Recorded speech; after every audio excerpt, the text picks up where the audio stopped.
Right now I want to tell you about a fellow by the name of Jim Jones. Now, he doesn't let the world pass him by. As a matter of fact, On the Road Again could be this man's theme. Well, the traveling bug hit him early. He was an exchange student when he was in high school, and since then he's logged in thousands of miles traveling to all corners of the world. His most exciting trip recently was hitchhiking across the Sahara Desert. He wrote a book about it. You're going to hear about it shortly. And the book is called Making Camel Commercials. I want to welcome right now Jim Jones. He's Fine Times magazine writer. He's an author, adventurer, and bon vivant. Did I get that right, Jim? Sounds good to me. Thanks, Bob. Jim, where have you traveled in the world? Hey, I brought a list along, as a matter of fact. You did, huh? Yeah. Comes in a passport. Oh, my gosh. You had to go and come up with a whole bunch of visas to get to some of these places. Boy. To make it a little bit shorter, though, I was a foreign exchange student in Luxembourg. Yes. I've lived for extended periods of time in Germany, in France, in Spain, and Swaziland. Ask me later where that is. Where's And then I've traveled through West Africa and most of the other countries of Western Europe. How many countries have you been in? I think it's about 19 or so at this point. Mm-hmm. Yeah, there's almost 200 in the world, so I think of it, I still have a fair way to go. Now, you just don't travel. You hitchhike. Why? The real essential thing is it's the easiest way to meet people. You know, if you travel by land, you see a whole bunch more than in an airplane or in a boat or something like that. Mm-hmm. You get to spend a lot of time standing around on street corners, seeing what people do when they go by, and I found I've met most of the people that I've met just by going into bars or going to restaurants or just, you know, getting in their cars and hitchhiking with them. I guess it helps being affable as you are. Yeah, there's definitely a trick to it. I do real well in part because I'm very good, well, I practice at being a conversationalist, and I'd like to think that I have some ability to size up people. I don't just get into the car with anybody, but I've met some real good people that way. How long do you generally stay in one place? That depends now. If I find, well, most often it depends on whether I find work or not. So I've stayed, I guess the longest is maybe 6 months or so in one place in southern France because I picked grapes and then followed that up with picking olives. It got to be too cold, and that's when I finally split. I've been in Newark now for about 2 years, and that was inadvertent. I thought to just come and spend a weekend visiting some old friends from college, and wound up staying. It's about 2.5 years at this point. But gave me a good place to work on my book. And presently you're writing for Fine Times magazine, and you're teaching a course on winemaking at the University of Delaware, so your training came in very good. I'm also rebuilding car engines, drive a bus, I do carpentry work. I get around. Mm-hmm. Your trip across the Sahara Desert must have been quite an experience. Why don't you take us on a little trip right now? I know you brought some slides along to show us. Oh, okay, sure. And we'll take a look right now, and we'll see them on the monitor briefly. Here we are. Where are we, Jim? Oh, this is a rare photograph, one of the very few that exists of me. I didn't travel with a camera, so I was dependent upon friends of mine. Okay, there's the Festival of Muhammad's birthday at an oasis in Algeria. People were dancing and getting ready to fire off some muskets. When we stayed in the oasis, we camped out near the edge of it, so this is the view from where we woke up in the morning. You got to imagine this with the sun coming up behind the dune. It's real nice. Majestic. This picture is what it looks like in the back of a truck after you've been on the road for about 3 days or so. Hitchhiking through the Sahara is done by trucks, and a pretty motley group of people wind up there. These are the people who actually live in the desert, the Tuaregs, and you can make out what their backyard looks like. It's real empty, probably 2 or 3 days truck rides to the next town or place to get gasoline or water.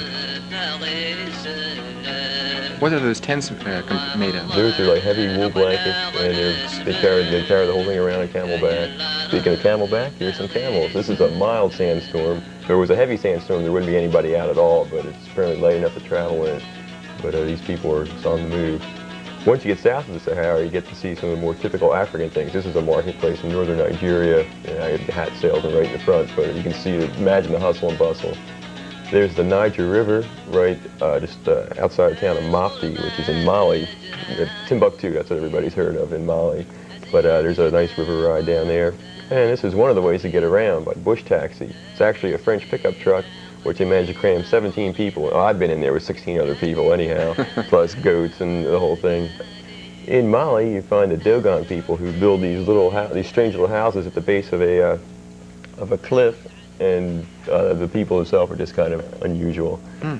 Now, you've written a book about your Sahara experience. It's called Making Camel Commercials. When will it be available, and where can our viewers get it? Okay, as far as when it'll be available, I'm learning something about when people say things will be done by a certain date. Well, that you got to give them some leeway. I hope to have it out by the beginning of summer here. Anyhow, I thought to have it ready by now, but there's been some holdups on the typesetting and all. Real soon, 5 or 6 weeks. I know David's bookshelf down in Newark has already promised to carry it, and I've got a list of bookstores around here that carry works by local authors, and hope to talk them into taking it too.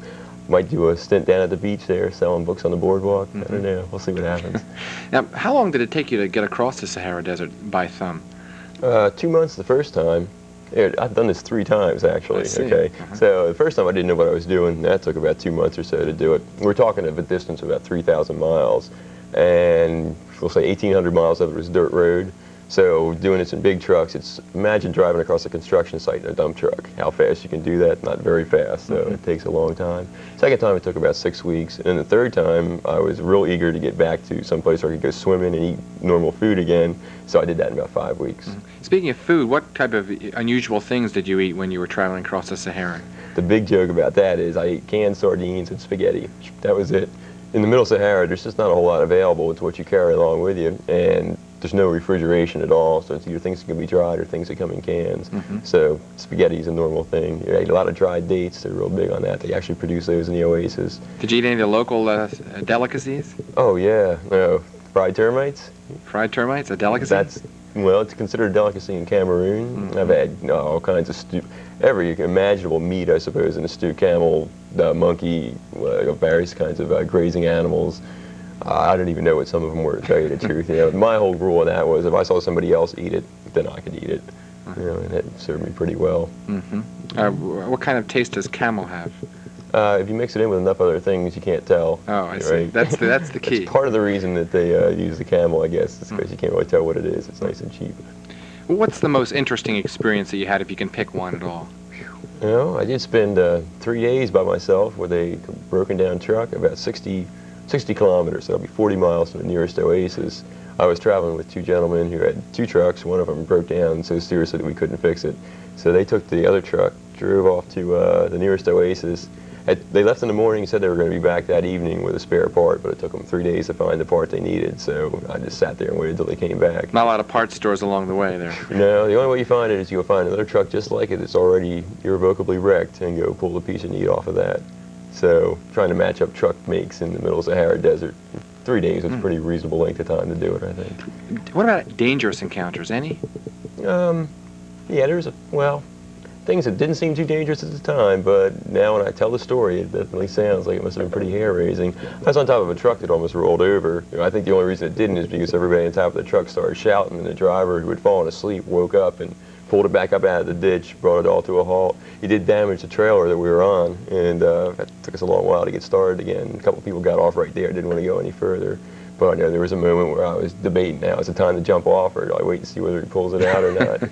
And I guess I've spent 5 days in Algiers. This is the capital city of Algeria, a place where not too many people nobody speaks English, not too many people speak French, and Arabic's the language. Well, I came down with a fever. I didn't even know what it was. I just took my aspirin, drank lots of fluids, and got a lot of bed rest, and waited until it went away. And then a year later, when I had what I thought was my first malaria attack, I found out that was my second malaria attack. The first one had been in Algiers, and I didn't even know what it was. So it was a moment there where I had some doubts. Jim, we could go on, but unfortunately we're out of time. Okay. This has been Jim Jones, who's a world traveler, a Fine Times magazine writer, an author, and a bon vivant, and he's been on to share some of his experiences crossing the Sahara Desert and some of his other experiences. Jim, thanks for coming on Focus Television.